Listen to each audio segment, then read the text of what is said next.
téèyàn bá wo nǹkan tí wọ́n ń pè ní pension àwọn ọlọ́pàá wa ní Nàìjíríà, téèyàn bá ní ẹ̀rí ọkàn yóò káwọ́ sórí, yóò sunkún jọjọ. Ṣùgbọ́n pẹ̀lú bí ẹ ṣe ní Nàìjíríà pólíìsì gan corrupt tó kò lè yé yín nítorí wípé tá a bá ń sọ̀rọ̀ yìí a ṣetán láti lọ kúlẹ̀kúlẹ̀ n tó fa ọ̀rọ̀ yìí gangan torí wípé gẹ́gẹ́ bí èèyàn dúdú a kì í lọ wo nǹkan tí wọ́n ń pè ní root cause ìṣẹ̀lẹ̀ àtọ̀mọ́ ń mu lérèfé ni. Nítorí ìdí èyí ńkọ́ èmi Rótìmí Daniels Awíkoko pẹ̀lú gbogbo Fàájà Nation pátápátá àrò lọ wájú àrò lọ sẹ́yìn ọ̀tún òsì òkè ìsàlẹ̀ a rí wípé àwọn ọlọ́pàá wa tí wọ́n bá ń jáde láàárọ̀ ọ̀pọ̀ nínú wọn gan ò kì í mọ̀ bóyá wọn ó padà délé lálẹ́ wá báyàwó àtàwọn ọmọ tàbí ọkọ, ṣùgbọ́n náà wọ́n tún ń ṣe náà ni. Kò wá lè burú títí ká kó àwọn ọlọ́pàá jọ ká mọ̀ rí àwọn tó ń fi òótọ́ ṣe. Lára àwọn tó ń fi òótọ́ ṣe yìí Rótìmí Daniels Foundation for Peace and Equity wọ́n fẹ́ dúpẹ́ lọ́wọ́ gbogbo àwọn ọlọ́pàá láti òkè désàlẹ̀ tí wọ́n wà ní zone 2 ní Oníkan. Ẹ jẹ́ kí n mọ̀ dúpẹ́ lọ́wọ́ yín. Ẹ̀yin gangan làbá mọ̀ sọ wípé ẹ kú àdúrótì, ẹ kú fífi ọmọnìyàn ṣe. Mò ń bọ̀ ná. Tí wọn ò bá tí ì lo àwọn special instrument kọ̀ọ̀kan wọn ò lè ṣiṣẹ́ tó yẹ kí wọ́n ṣe. Ṣùgbọ́n ẹ̀yin ńkọ́ ọpọlọ tí Elédùmarè gbé fún yín òun lẹ fi ń ṣiṣẹ́ ẹ̀. Nítorí ìdí èyí ńkọ́ mo tún ń dúpẹ́ lọ́wọ́ gbogbo yín ní zone 2 ní Oníkan. Ọkọ ọba àdàbà kò ní ṣàyín lẹ́sẹ̀ àṣẹ Èdùmàrè. Kí ló dé? Kí ni problem ẹ̀ ṣe ń ran yín wá ni? Now gẹ́gẹ́ bí mo ṣe sọ wọ́n ní pé tígi bá ṣubú lórí igi títòkè ẹ̀ lákọ́kọ́ yanjú. Ṣé rí arákùnrin tó jẹ́ apologist yìí, irú wọn pọ̀ dáadáa nígboro ayé, mi ní blọọkì ẹ̀ ń sìn torí wípé aṣièrè ẹ̀dá kan ni. Lórí péèjì Ayẹni ni mo wà tí mo ti lọ bá wọn figagbága, tí ìdẹ́ ìṣe péèjì Ayẹni gíga nìkan ni mo ti lọ bá wọn figagbága. Àṣé òní pè mí mo lọ síbẹ̀, mo lọ bá wọn figagbága, ẹ̀mí wọn ò gbé ohun tó wà nílẹ̀. Ṣùgbọ́n ṣé rí gbogbo àwọn tí à ń bá wí lórí ọ̀rọ̀ irú Jésù tí wọ́n wo kòkò mọ́ tí wọ́n láwọn fẹ́ràn Jésù, ọmọ àlè ló pọ̀ jù nínú wọn. Tó jẹ́ wípé tó bá jẹ́ pé lóòótọ́ ni Jésù yẹn fúnra ẹ̀ wà tó jáwọn sítórì yẹn òótọ́ ni, kì í ṣe ọ̀rẹ́rẹ́. Ọ̀pọ̀ nínú irú àwọn apologist àti gbogbo àwọn tó dà bẹ́ẹ̀ lórí ẹ̀rọ ayélujára yìí, ó yẹ kí ikú òjijì máa pa wọ́n ni, ó yẹ kóògùn máa fẹ́ràn wọn yílẹ̀ ni. Kí ni díẹ̀ tí mo ṣe sọ bẹ́ẹ̀ ni wípé orí péèjì Ayẹni ni mo wà tá a ti ń figagbága, tó dẹ̀ jẹ́ pé nǹkan tó sì máa ṣẹlẹ̀ sọ́pọ̀lọpọ̀ nínú yín last nìyẹn. Ìwọ wá challenge mi wípé o fẹ́ wá authenticate Biblical God and Jesus, tí mo dẹ̀ mọ̀ wípé ọ̀pọ̀ lára àwọn tí wọ́n ń fi orúkọ Jésù pa owó lórí ẹ̀rọ ayélujára tàbí ní anywhere tí ì ṣe pé bóyá wọ́n fẹ́ràn Jésù, inú wọn ò dùn bó ṣe lóun fẹ́ figagbága pẹ̀lú mi torí wọ́n mọ̀ pé ẹ̀mí ẹ̀ ò gbé ohun tó wà nílẹ̀. Èmi náà lélẹ́yìí torí wípé mo máa ń fẹ́ fúnyàn ní àǹfààní àti àyè láti ṣe kíni, láti lè prove ara ẹ̀ pé jẹ́ ń wo ọpọlọ ẹ̀, ṣùgbọ́n torí àǹfààní tí mo máa ń fẹ́ fúnyàn kò jẹ́ kí n lọ wo kọ́mẹ̀ǹtì apologist tàbí àwọn post ẹ̀. Ṣe lèmi náà kí fọ́nrán mọ́lẹ̀ tí mo gbé síta wípé tọ́ o a fẹ́ figagbága. Kí dẹ̀ ló jẹ́ kí n sáré ṣe bẹ́ẹ̀ ni wípé nígbà tẹ́mi àti ẹ̀ ń sọ̀rọ̀, ó ní pé irú àwọn bíi bóyá Kọ́lá kan mi ti rántí orúkọ yẹn mọ́ tàbí Abel Damina làwọn jọ wà nínú ẹgbẹ́ òṣì, inú ẹgbẹ́ orí burúkú tí wọ́n ń kó kiri,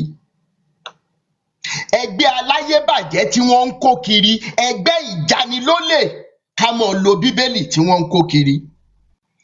Now ibi tí mo mọ̀ pé àṣìṣe ti wà ni wípé mo rí kọ́mẹ́ǹtì olórí burúkú apologist yìí. Ẹ̀rù Ọlọ́run bà mí wípé olórí burúkú tó fẹ́ wá defend the Bible.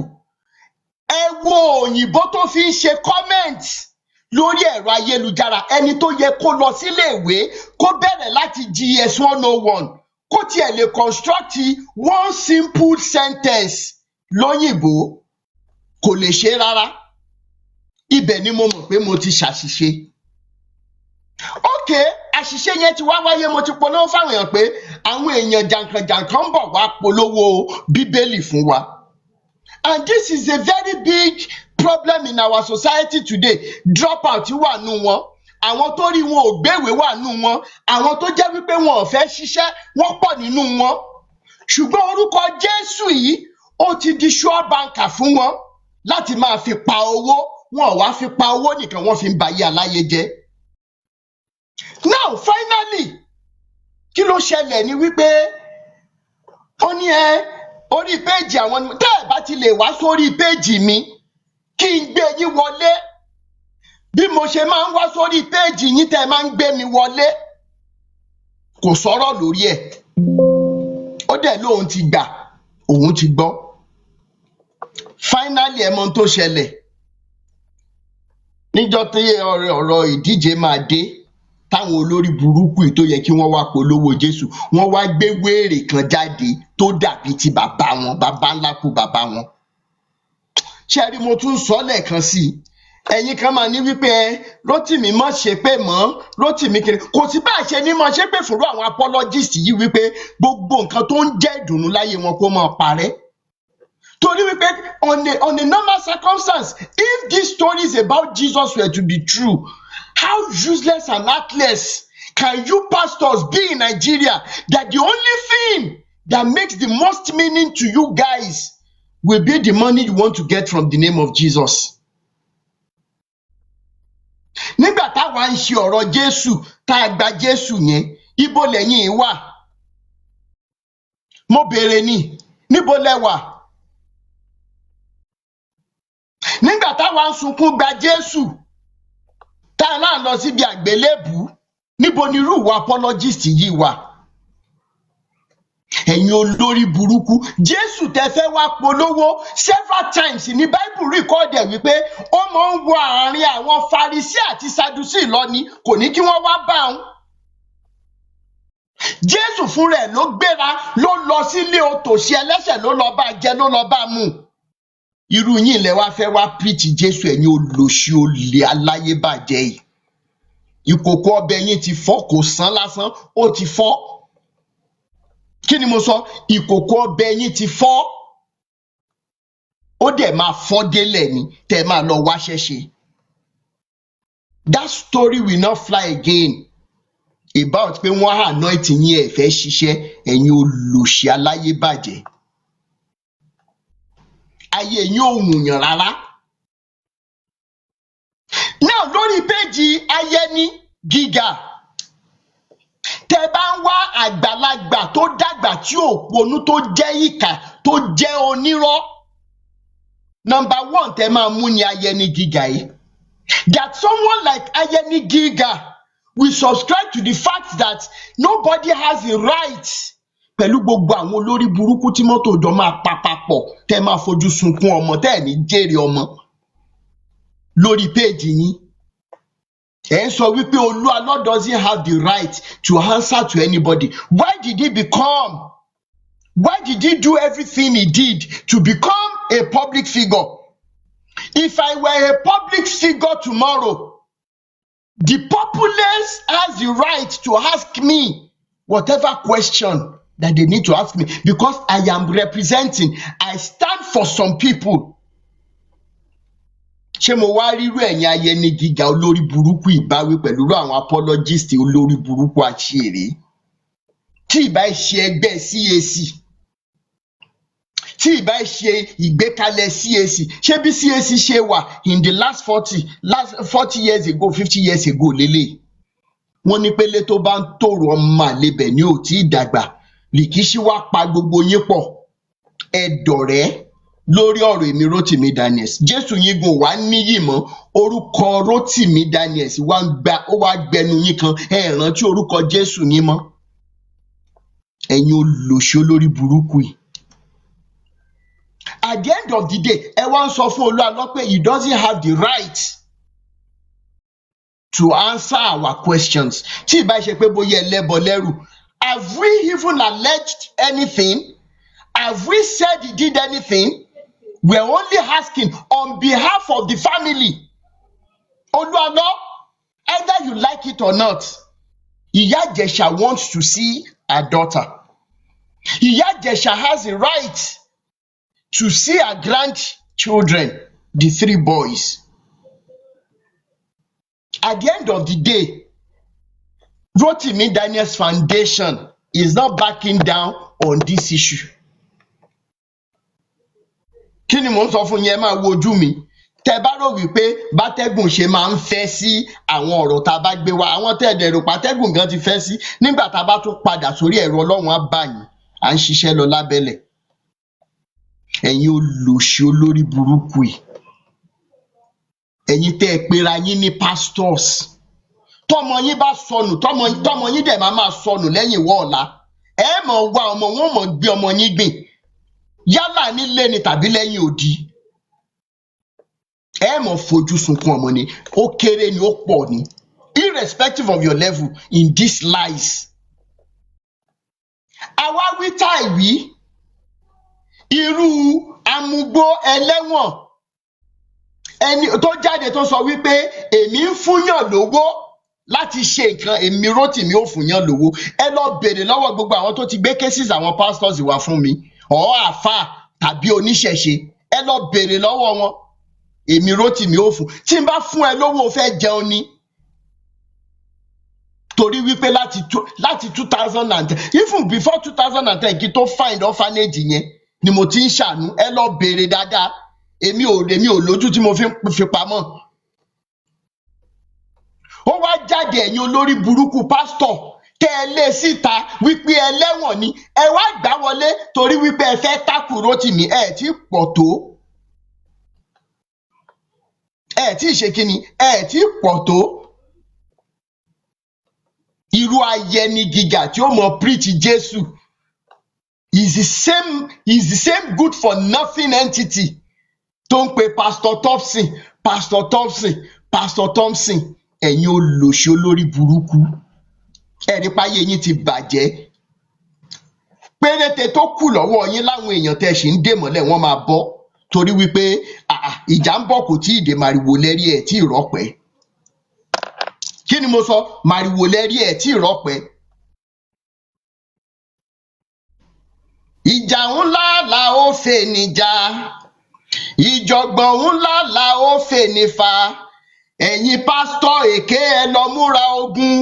Ẹ̀yin bíṣọ̀pù jíò ẹ lọ múra ìjà. Elédùmarè ló lórí ogun, àwa ó ń bẹ lẹ́yìn àwa. Ẹni bá fọwọ́ padà òótọ́ á bógun lọ. If I can compose it like that. Now I know the reason why you people will have sent somebody to me last year June. Bí ẹ lọ fowó lọ bọ̀bọ̀ ẹ̀ ti bàṣẹ́ jẹ́ jìnnà.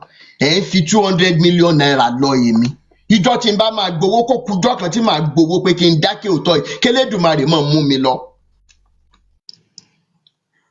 Ojú wa gbà mí tì fún gbogbo ẹ̀yin bàbá wọn nínú Olúwa, ẹ̀yin olórí burúkú aláyé bàjẹ́ yìí. Ẹ ṣẹ̀ṣẹ̀ bẹ̀rẹ̀ sí ní gbọ́mọgbìn ni o.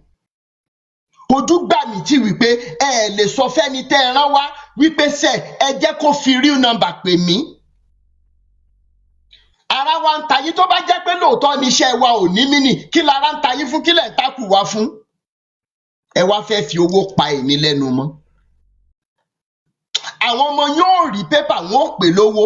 Ìyà tí ó jẹ àwọn ọmọ yín lẹ́yìn wá ọ̀la, gbogbo yín pátápátá. Gbogbo yín pátápátá tẹ́ ń forúkọ Jésù bojú, tẹ́ fi ń ṣiṣẹ́ bí. Gbogbo tẹ́ bá dáwọ́ ilé òtún ní yọrí sí rere mọ́. Bẹ́ẹ̀ bá ṣe ń ru òkú ọmọ wọlé lẹ́mọ̀ ru òkú ọmọ jáde. Èyí tó ṣẹlẹ̀ sí Jóòbù níjọ́ wọn ni kékeré ni nínú ìjọ́mọ̀ ṣẹlẹ̀ sí yín. tó bá jẹ́ pé lóòótọ́ lórúkọ Jésù, ẹ wo tẹ́ ẹ sọ orúkọ Jésù yẹn dà. Ṣénu Jésù gan dùn sí yín lọ́wọ́lọ́wọ́ tá a wà yìí? Ṣénu Jésù yẹn dùn sí yín? Àwa wíta ìwé olóhùn pé rẹ̀ ní Apollo, mo wá wo kọ́mẹ̀ntì òyìnbó wèrè tó kọ, mo ní ṣé mi ń ṣìrìn báyìí wẹ́ni tí mo fẹ́ gbé wá sórí platform mi pé kó wá defend the Bible. Ẹ̀yin olòṣì olórí burúkú, common simultaneous equation, sọmọ lọ algebraic equation, ẹ lè ṣe. Ṣùgbọ́n stáìlì tí Holy Spirit fi bá Mary sùn, tí wọ́n bá béèrè lọ́wọ́ ẹ̀yin olórí burúkú ní Nàìjíríà, ẹ mọ stáìlì yẹn náà? Ṣé ẹ mọ stáìlì yẹn ni? Ẹ mọ gbé ìjà yẹn bọ̀, ẹ gbómi ìjà kan náà kí n bá yín fọwọ́ bà á. Mo wà nílé fún yín 247. Ẹ̀yin olè ọ̀lẹ aláyébàjẹ́ yìí. Mo tún wá ń sọ lénìí kí gbogbo àwọn ìyàwó yín àtàwọn ọmọ yín tó ti dàgbà kan máa gbọ́. Kí gbogbo àwọn òbí yín kan máa gbọ́. Torí wípé tá a bá fa gbòrògbòrò ó fàgbó. Gbogbo owó tẹ̀ ń gbà lọ́wọ́ àwọn èèyàn tẹ̀ ń lo orúkọ Jésù lọ́nà àìtọ́. Kí gbogbo àwọn sáìtì kí yín máa gbọ́.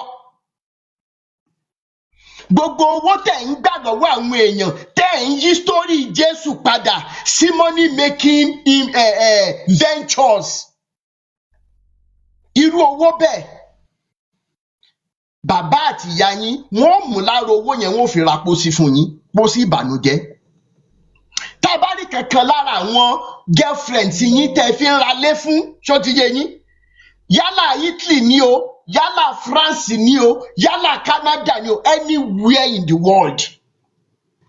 Gbogbo orú àwọn ọmọ bẹ́ẹ̀, mo mọ̀ wípé ń lò wọ́n ni o, ṣùgbọ́n kì í ṣe àwọn nìkan ló máa jẹ nínú oró yẹn sẹ́.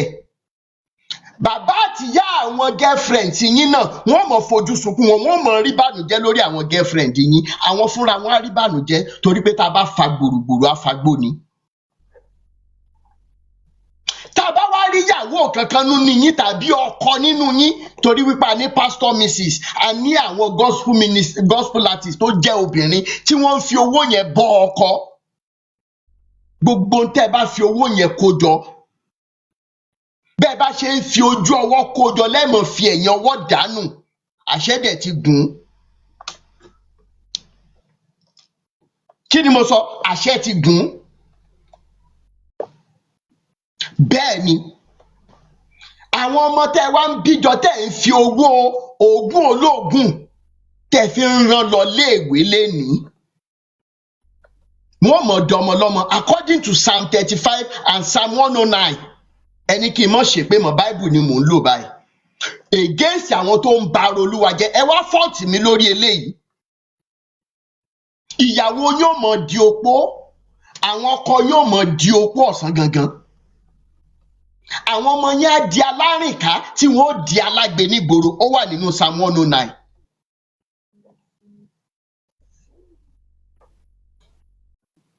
At the end of the day, Jesus could go anywhere.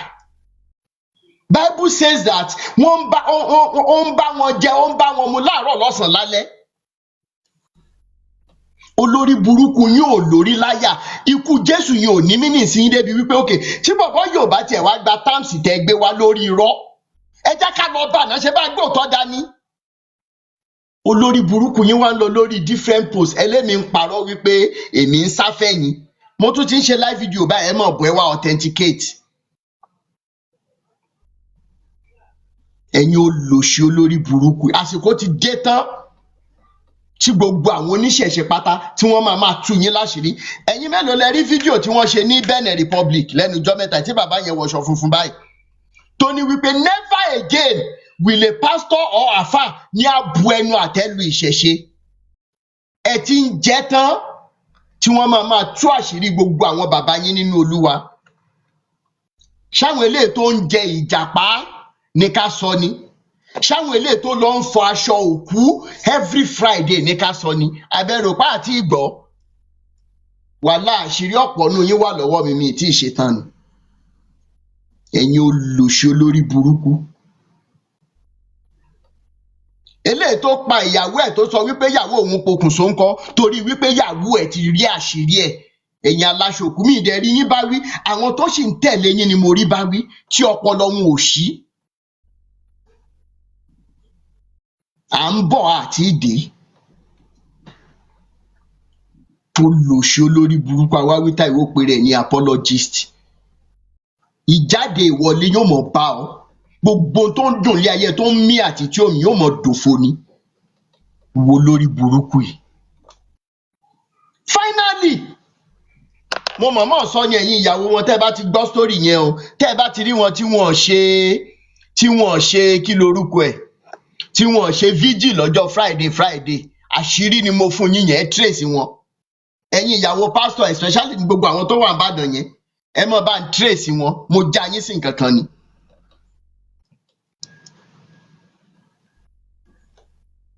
Ẹ̀yin olòṣì olórí burúkú yìí. Ẹ lo ọdún 5 ní school, ẹ lè defend the certifications yín. Ṣùgbọ́n Bible yìí toró mówó dání. You can tell us the things that your forefathers did not know. Ẹ̀yin olòṣì aláyébàjẹ́. Ẹ jẹ́ n tún gbóhùn sókè, mò ń bọ̀.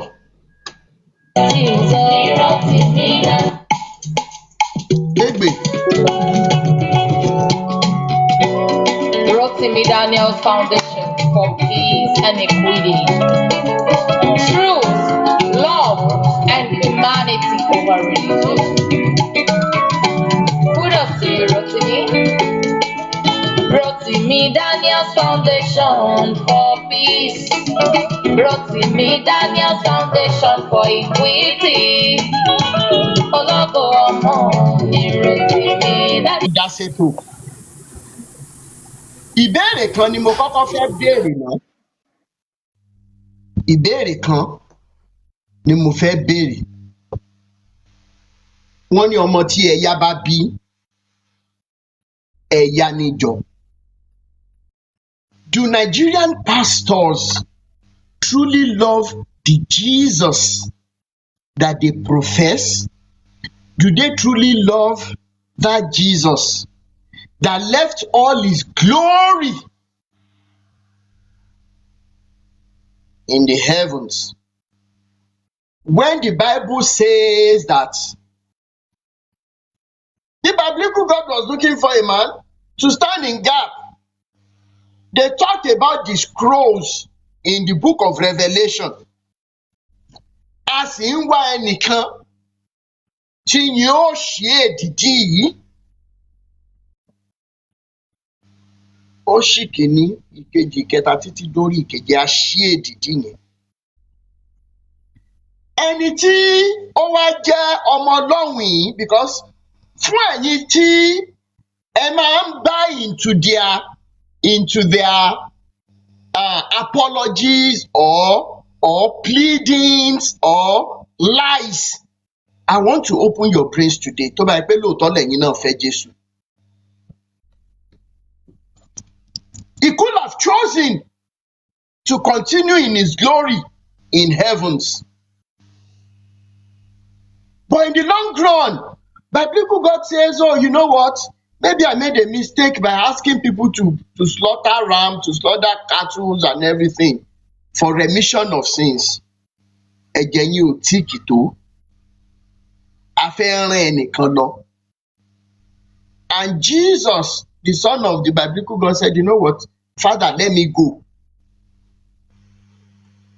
Now, as I'm beginning these narratives, imagine that your own son were in the shoes of Jesus. Ẹ̀yin abiyamọ tẹ́ wà nulẹ̀. Tẹ́ máa ń lọ sórí péjì rẹ̀, ó nìkan tó ń jẹ́ kinní kan global. Obìnrin lòun náà máa ń sọ̀rọ̀ fa. Ìjọ́ tó ń ti rí tí mo sọ kinní kan náà against Jésù lòun ò ti follow mi mọ́. Wèrè tí mò ń sọ ẹ̀, bàbá àtìyá ẹ̀ tó ń follow. Kí ló dà fún bàbá àtìyá ẹ̀? Òun ò follow Rotimi Daniel mọ́. Kí ló dà fún bàbá àtìyá yín tẹ́ ń follow? A tó bọ̀ sí wípé Rotimi Daniel is not doing anything for followers. He's not doing it for fame. Tí n bá parọ́, ẹ béèrè lọ́wọ́ àwọn radio stations kọ̀ọ̀kan tí wọ́n ti get in touch pẹ̀lú mi pé àwọn fẹ́ ṣe interview fún mi online. Tó bá yẹ pé popularity àti pé kán lè mọ̀yàn, fame ni mò ń wá. If so many of you were in my shoes, wouldn't you have accepted that? Ẹ jẹ́ kí n lọ sọ lórí rédíò, ẹ jẹ́ kí n lọ èmi Rótìmí. Ẹ béèrè lọ́wọ́ wọn. A tó bọ̀ sí pé ńgbà tán gbówó wá, ẹ̀yin olòṣì olórí burúkú aláyébáyé, ńgbà tán gbówó wá. Gbogbo èyí tó ti ṣe fáwọn bàbá ẹ̀ wọ́n ti try. Èyí tó ṣe gan ò lè parẹ́ anywhere in the world. Àgbàlagbà yẹn sọ̀rọ̀ dáadáa bí ẹni tó fẹ́ make peace láàrin èmi pẹ̀lú àwọn tá a jọ ń ṣiṣẹ́ yìí pẹ̀lú àwọn pastors yìí. So meaning that to say they wanted to give me 200,000 naira even at that time, ó ní iye tó máa jẹ́ dollars now. Wọ́n bá dẹ̀ ti san ó parí nìyẹn, ẹ̀ ní gbúròó mi mọ́. Àwọn wo ló bẹ̀rẹ̀ lánàá, àwọn wo ló ti kọ́kọ́ bẹ̀rẹ̀ lánàá, èló náà fún wọn. Because your pastors think that the free money they get is the answer to everything. Àwọn òtòṣì láyé àtọ̀run ni wọ́n. So gbogbo ẹ̀yin abiyamọ tẹ́ bá wà lórí irú àwọn pages yẹn tí wọ́n ti ń sọ̀rọ̀ sí mi, ẹ̀yin fúnra yín irú Jésù wo lẹ̀ ń defend? Ṣé kìí ṣe Jésù tó jẹ́ kí wọ́n máa gba owó olówó kán lè máa fún ẹ̀yin náà torí pé wọ́n ń bá yín sùn? Ojú ẹ̀sìn yín ti ṣú, ó dẹ̀ máa rọ̀ láìpẹ́. Èmi ni mo sọ bẹ́ẹ̀ fún yín. What am I saying today? That Jesus came down in his glory. He left everything, he came down in flesh. We want to follow your narratives now. Finally, he was giving birth to, Herod wanted to buy him. He did this, he did ẹgbẹ́ lọ síbí báyìí. Torí ẹ̀ náà láti mọ̀ pé lára Násárẹ́tì ẹ tún gbé padà wá. Gbogbo story yẹn, I don't want to digress. But do you know what happened? Nígbà tí àsìkò tó, ẹ worú humiliation tí wọ́n fún Jésù yìí. I think the closest of it all will be the passions of the Christ. Tí ìbá ṣe pé bóyá ilé òṣì náà ti bí most of you pastors, tẹ́ ẹ̀ lóòótọ́ nínú, tẹ́ ẹ̀ lóòótọ́ lọ́kàn, ẹ̀ ní ẹ̀rí ọkàn. How many of you lẹ rántí passions of Christ? Ọdún tá a kọ́kọ́ wò ó jọ́ náà lọ́hùn. Ẹkún ni ràì. Ẹkún ni ràì. Ṣébi tí wọ́n ti ń ná pẹ̀lú àwọn kòbókò tó ní irin nínú báyìí, lẹ́nu báyìí, tí wọ́n lù tó ń fa ẹran ara ẹ̀, wọ́n fi lu tébù yẹn. Ẹ jọ̀ọ́ nítorí Ọlọ́run, ẹ jọ̀ọ́ nítorí ìtọ́jú eléwé from NHT. Ẹ jẹ́ kí n parí narrative mi. Ẹ jọ̀ọ́ nítorí Ọlọ́run. If you know I'm operating in error, you have your page, you have your profile. Ẹ lọ ṣe. If you don't understand what I'm doing, please maybe you should keep quiet first. Ẹ jọ̀ọ́ nítorí Ọlọ́run.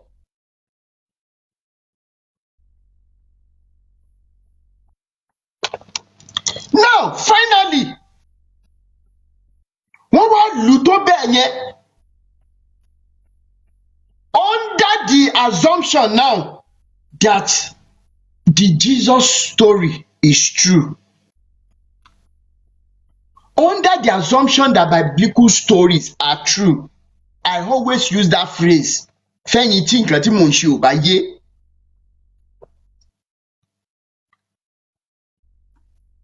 Finally, kí ló ṣẹlẹ̀? Ẹ wo sí níbi tí wọ́n ti ń ná tí Mary tó jẹ́ ìyá ẹ̀ tó wá ń fi kíní handkerchief yẹn tó fi ń nu ẹ̀jẹ̀. Káàzín pé bẹ́ẹ̀ ni gbogbo scenario yẹn ṣe rí. Ó tún wá ń gbé àgbélébù yẹn lọ.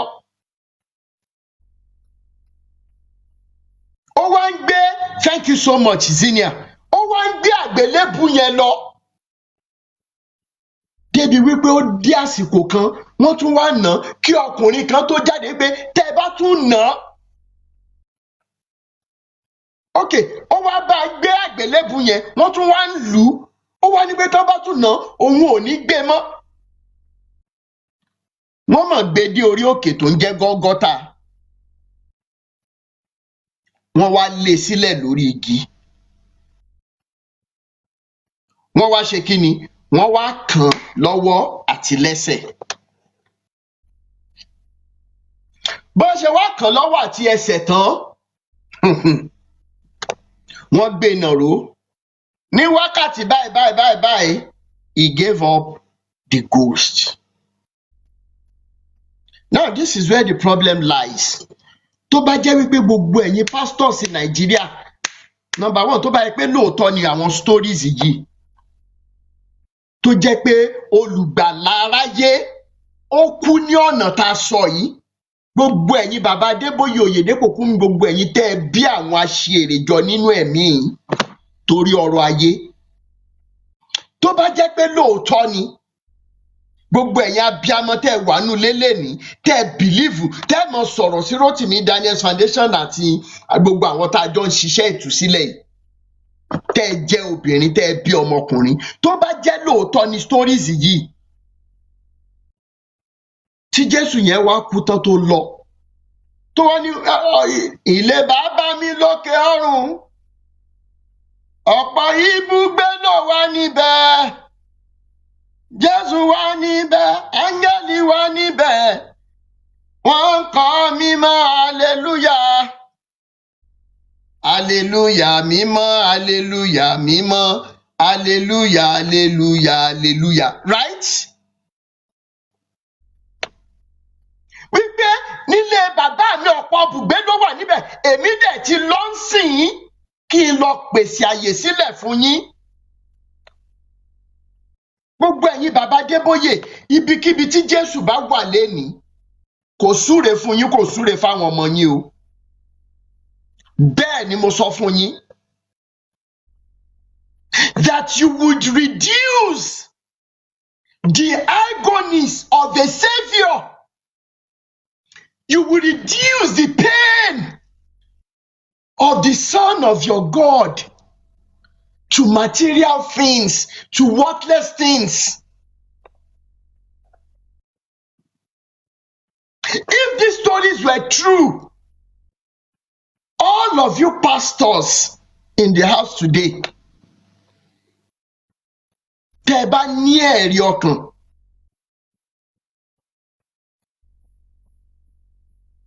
where are we going to begin to preach to you to change your ways?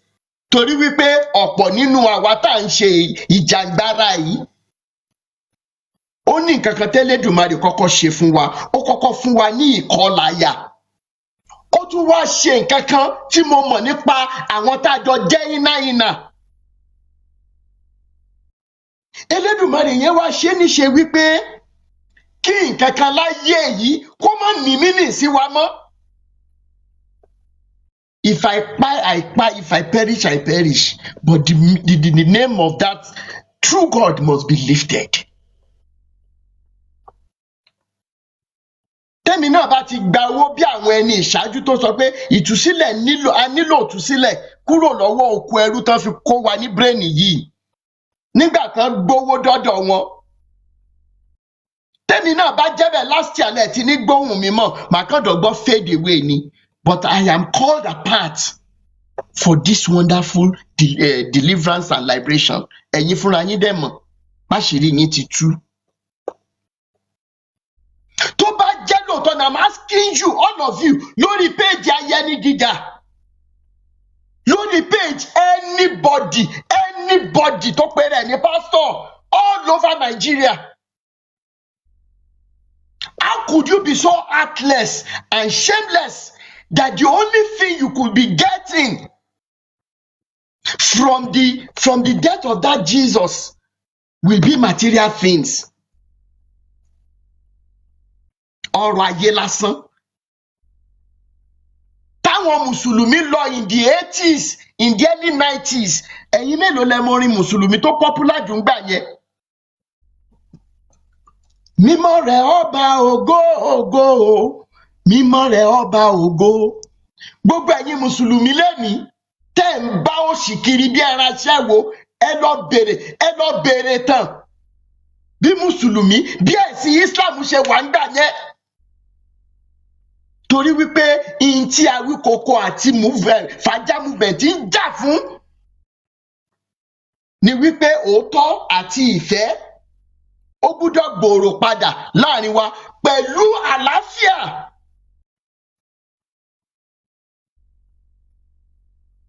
Mímọ́ rẹ̀ ọba ògo ògo, mímọ́ rẹ̀ ọba ògo. Ẹ̀yin mélòó lẹ rántí orin yẹn in the early 90s? Mo wọlé ayé kò sóhun kan níbẹ̀, mímọ́ rẹ̀ ọba ògo. Mo wọlé ayé kò sóhun kan, kò sí nǹkan kan níbẹ̀. Mímọ́ rẹ̀ ọba ògo, yàrá mọ́ bí yàrá mọ́ bí.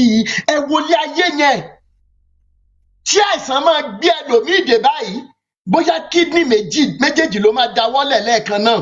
Kábíyèsí títóbi rẹ̀. Wọ́n máa wá owó títí. Àwọn tó bá tún wá lówó yẹn, wọ́n ní kò sí kídìní lẹ̀, ilé ayé yẹn lẹ́múlẹ̀ ń ba ayé aláyé jẹ́.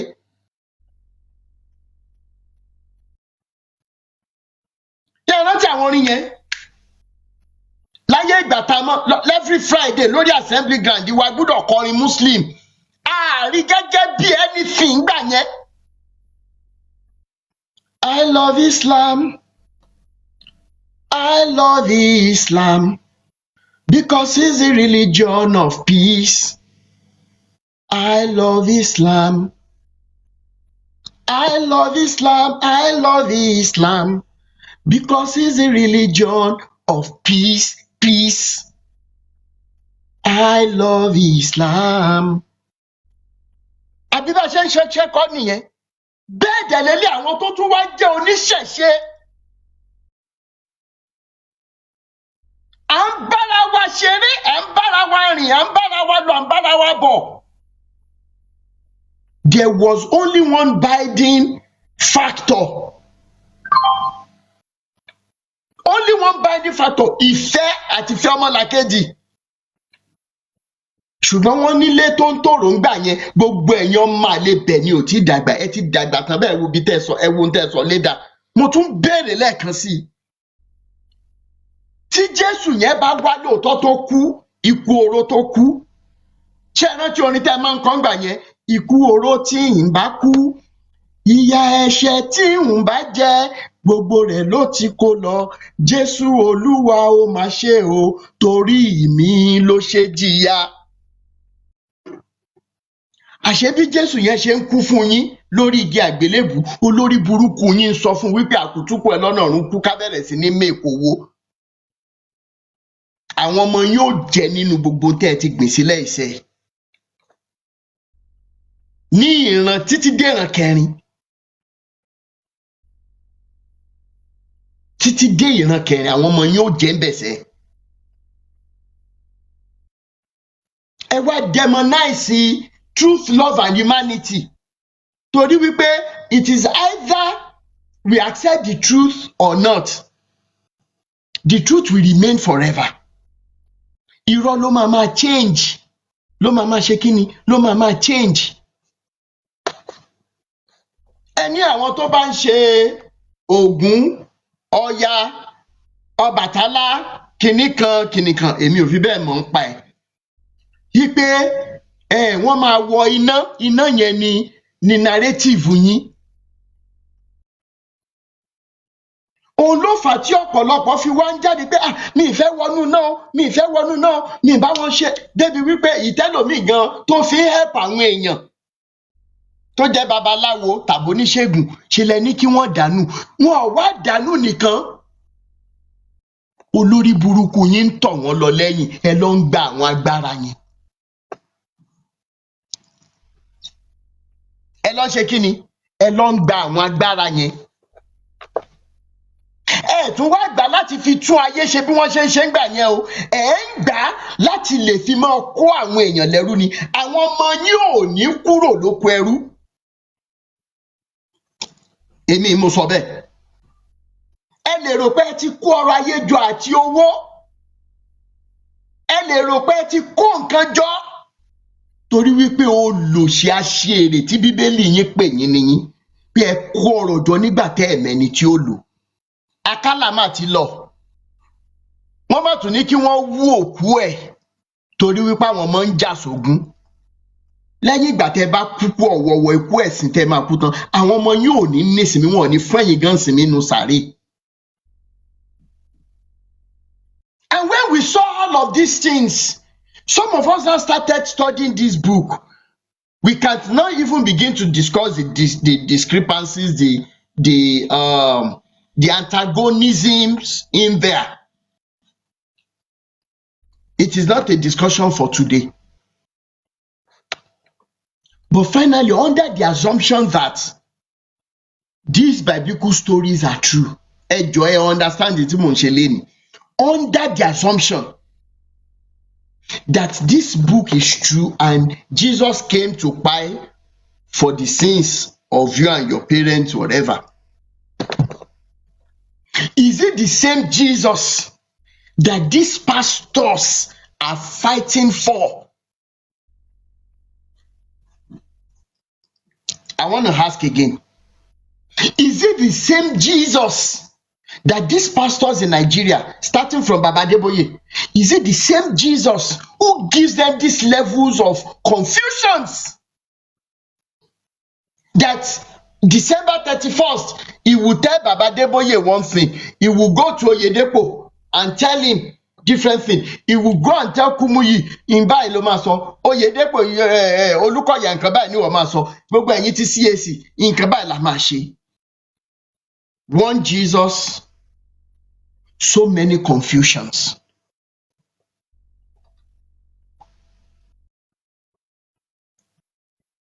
And lastly, gẹ́gẹ́ bí mo ṣe post ní few days ago, mo sọ nǹkan kan, mo ní Ìyábọ̀ Yẹ́misí Òbé, tó o bá ṣì wà láyé, tó o wà láyé, tó ń gbọ́ wa, gbogbo bíkíbi tí wọ́n bá fi ẹ́ há sí.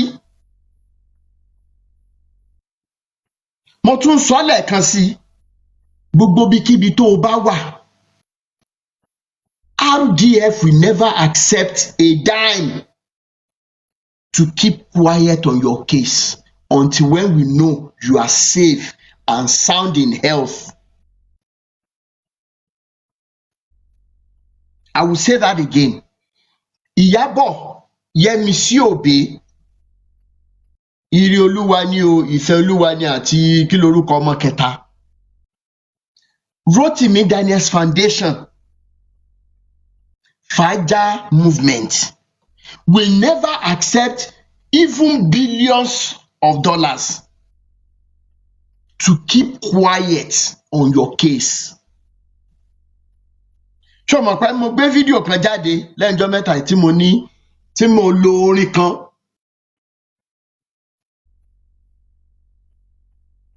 Tí mo lo orin kan bóyá orin Celine Dion tí mo fi gbé sórí Facebook.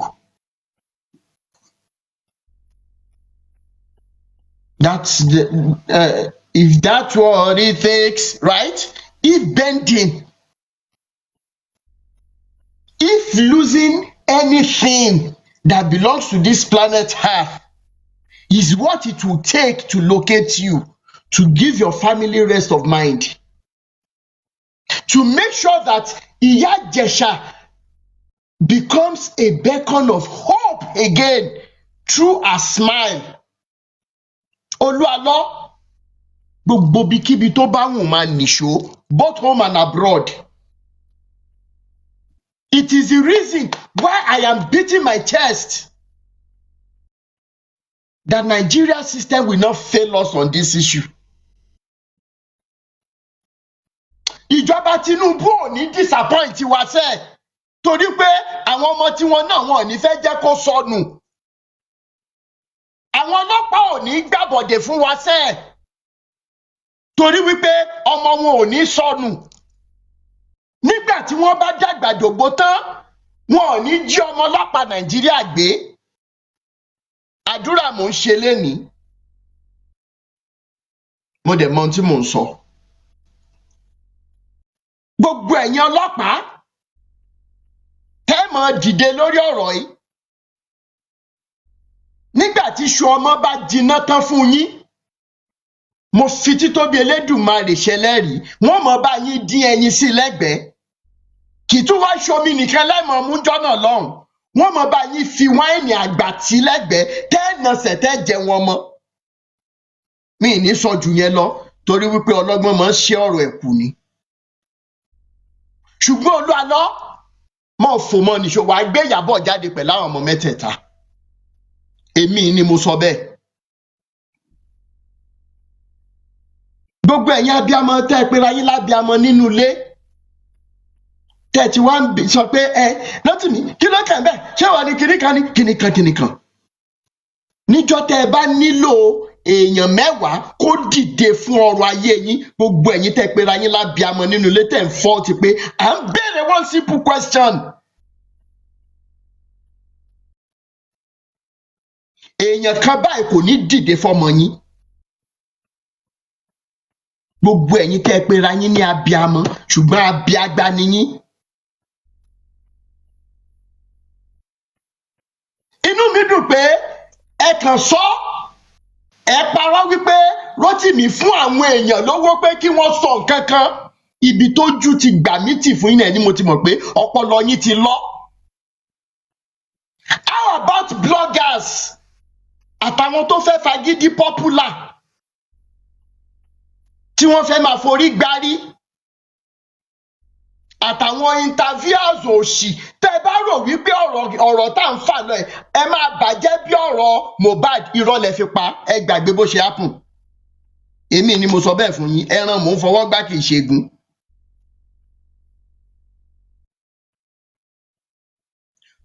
I'm telling you the truth. Gbogbo yín pátápátá ẹ wà níṣẹ́ mímọ́ láàárọ̀ lọ́sàn-án lálẹ́. Yet it is because of the money that you are doing everything you are doing. Àwọn bloggers ìtàn tún lórí láyà tán wá ń bá mi nínú inbox ńkọ́ wípé ẹni ní pé kò mọ lo fídíò mi. Ṣé ẹ mọ̀ pé ok ẹ̀yin bloggers rò wípé mi ì lè ṣe copyright license but èló ni mo fẹ́ máa rí bẹ́ẹ̀ as against the true liberation of our people. Ẹ ń bára yín jà. Olórí burúkú yín tún wá lójútì ẹni wípé ó ń fún àwọn èèyàn lówó. Tí n bá fún àwọn èèyàn lówó tó bá jẹ́ lóòótọ́ ni mo fáwọn èèyàn lówó wípé kí wọ́n wá sọ̀rọ̀, ihun tí wọ́n sọ ṣé wọ́n parọ́? What if tẹ́ bá wá gbọ́ lọ́la wípé gbogbo tí mò ń ṣe yìí pé mò ń ṣe torí owó ní ńkọ́? Àwa wíta ìwí wèrè tí wọ́n ti lù lẹ́wọ̀n tí wọ́n ti fi ọwọ́ nìkan kọ́ ni ò dá, wọ́n ti lù ní pọ́npọ́lọpọlọ ẹni tó yẹ kí Christian Association nígbà tó lóun ń ṣe pastor lábẹ́ yín, and this is one of the wickedness of the body of Christ. Ẹ mọ̀ wípé Tọ́pẹ́ tá à ń sọ yìí ó ní àrùn ọpọlọ, fúnra ẹ̀ ló sọ. Ó lóun ń preach Jésù ńjọ́ kan ní títì, póun dẹ̀ bọ́ra sí òun ọmọlúàbí. Kí ni church ṣe fún un? Kí ni church ṣe fún un? Did you conduct deliverance for him? Did you give him the necessary necessary medical attention? Ẹlẹ́wọ̀ṣọ sí lọ́rùn ẹni pé kó máa lọlé. Body of Christ. At the end of the day, irú èèyàn yẹn wá jáde wípé torí wípé èmi fẹ́ ràn níṣẹ́ ni mo ṣe ń fòun lówó. Ẹ jẹ́ kí gbogbo àwọn tó láti how many years ago till date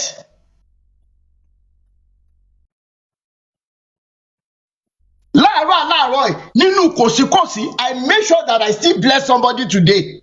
As a matter of fact, èèyàn méjì àbí mẹ́ta. Kí rẹ nìyẹn wá jáde lọ́la pé torí mo fẹ́ fóun ní mẹ́sẹ̀gì kan, mo fẹ́ ràn oúnjẹ kan ni mo ṣe ń fóun lówó. Ẹ jẹ́ káwọn tí Ọlọ́run ti lò mí fún ẹ jẹ́ kán jáde lórí ẹ̀rọ ayélujára. Body of Christ is the most deadly, the filthiest, the bloodiest body in the whole world.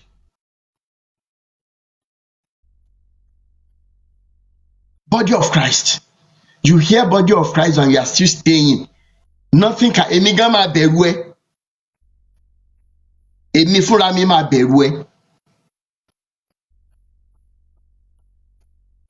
Èmi fúnra mi máa bẹ̀rù ẹ.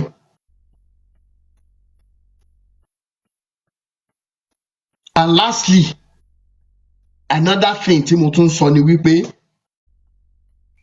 lẹ́yìn kéèsì tó lọ àlọ́tọ́lọ́ máa bá wa yanjú síbi tó dáa tí ìyá Ìjẹ̀ṣà máa rẹ́rìn ayọ̀ láṣẹ Èdùmàrè. Gbogbo ẹ̀yin tí ẹ gbé kéèsì wá sọ́dọ̀ mi, gbogbo ẹ̀yin tí issue yín ti wà lórí tébùlù wa, mo fi títóbi Elédùmarè bẹ̀ yín. Kì í ṣe pé bóyá mo fi yín gún lágídí o, ṣe mọ̀ pé ẹ̀yin kankan mo ti bẹ̀ yín wípé kẹjọ kẹ má bínú pé ọ̀rọ̀ Olu Alo yìí à ń wá bá ṣe fẹ́ ṣe b'Elédùmarè ṣe máa bá wa yanjú ẹ̀. Ẹ jọ̀ọ́ nítorí Ọlọ́run ẹ má bínú, a mọ̀ yanjú ẹ̀ kọ̀ọ̀kan, a ní fi kankan lẹ̀. Nínú gbogbo títí Olu Alo tó ń lọ lọ́wọ́ yìí ní ti Ọdúnládé àbí AK-47 jáde, tẹ́ bá rántí, mi ì gbé wá sórí ẹ̀rọ ayélujára, ṣe ni mo bá wọn ṣẹ́tù ẹ̀. Olórí burúkú ẹ̀yin aṣèrè tẹ́ ń wá bàjẹ́ wa, ẹ sọ nǹkan kan lórí ẹ pé Rótìmí paná wàhálà yìí. Until ìgbà tí bàbá AK-47 ò fẹ́ ṣe ẹ̀tọ́, mo ń ṣe live video lọ́wọ́ ni messages yẹn wọ ni mo gbókè tí wọn bá ṣẹ̀tẹ̀ jẹ́ ká gbé sórí ẹ̀rọ ayélujára torí mo ti bẹ̀ wọ́n tó. Let's assume pé bàbá AK-47 ń send owó yẹn a day before. Ṣé ẹ máa gbọ́ lórí ẹ̀rọ ayélujára? No! That is me for you. I'm not looking for cheap popularity. I am only looking for peace and true liberation of our people from the claws of you wolves. Now, mo wá ń gbọ́ lẹ́yìn ìgbà tí mo ṣe fídíò pé ẹ̀yin bloggers tẹ́ gbé story wípé bàbá AK-47 gbowó lọ́wọ́ èèyàn wọn lọ jẹ́ sáré kéèyàn, eléyìí tí mo fẹ́ ṣe náà pé torí pé wọ́n wùwọ ọmọlúàbí, lóòótọ́ tí wọn ò bá sanjọ́ yẹn wọ́n máa san o, èmi ni mo sọ bẹ́ẹ̀. Torí wípé ìwé ti wà lọ́wọ́ wa tí wọ́n kọ pé àwọn máa san owó yẹn fẹ́ nìyẹn. Mẹ́sẹ̀gì mi fún AK-47 lénìí ni wípé tí ò bá san owó yẹn gbà yẹn á san, tí ò bá san lẹ́rọ̀ ìbá san lélẹ̀. Mo wá gbọ́ wọn láwọn kan rí wọn lórí live video tí wọ́n ń fọ́nbù wípé Olu Alo ni ò lè ṣe nǹkan kan, wọ́n ṣà ń fọ́nbù. Ọ̀rọ̀ yẹn dùn mí gan, ṣùgbọ́n kò tún wá dùn mí. Ìdí ẹ̀ ni wípé tí nǹkan kò bá ti ba ọmọlúàbí mi jẹ́, ìyókù kékeré ni. Èmi ni mo sọ bẹ́ẹ̀.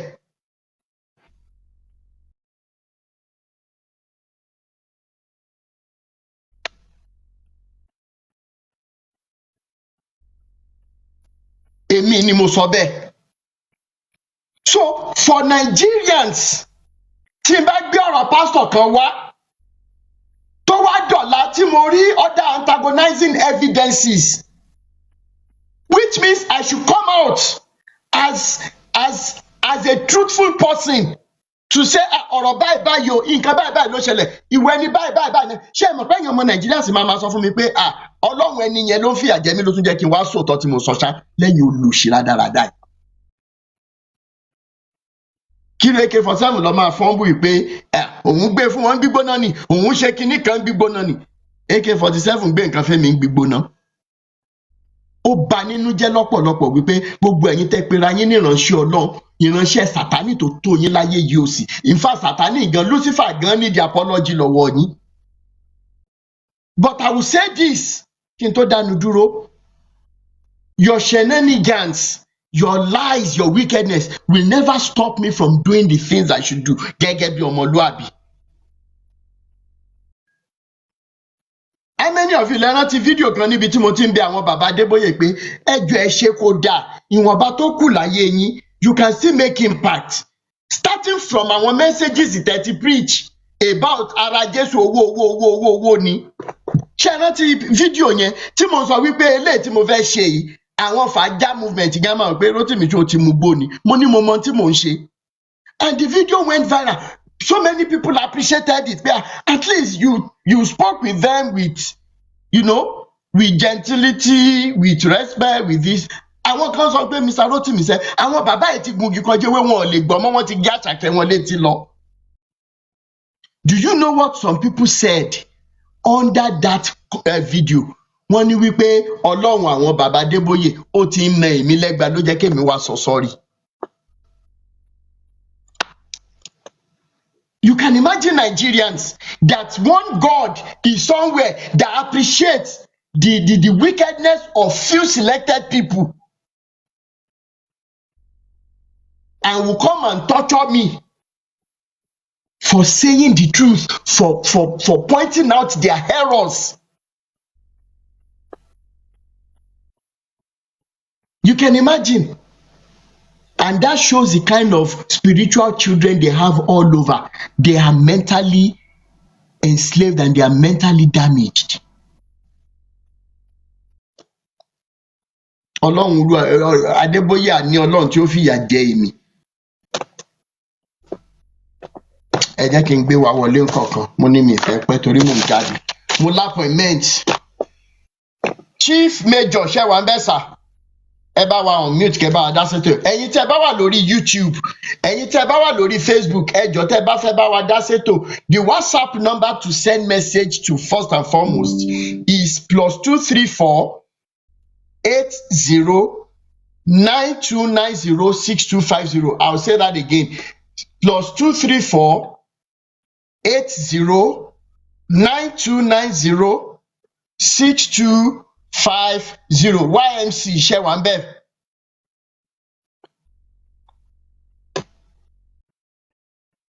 YMC ṣé wà ń bẹ̀?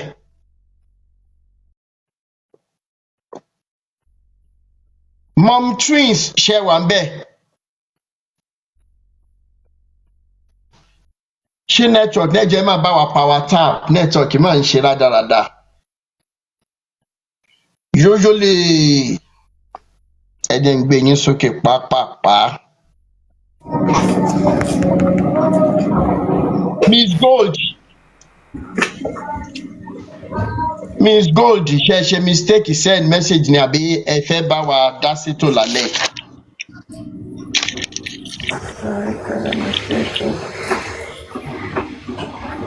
Hello? Hello Miss Gold. Rí ohun tí a mú wá fún wa lénìí, ẹ bá wa like, ẹ bá wa share, ẹ bá wa subscribe sí Orí Òjíṣẹ́ TV, ẹ bá wa tẹ notification bell so that a bá tún mú àwọn àkọ̀tun wá fún wa, ẹ̀yin lẹ́ ò kọ́kọ́ máa rí títí di ìgbà tá ò tún máa pàdé lórí Òjíṣẹ́ TV. Ó dàbọ̀.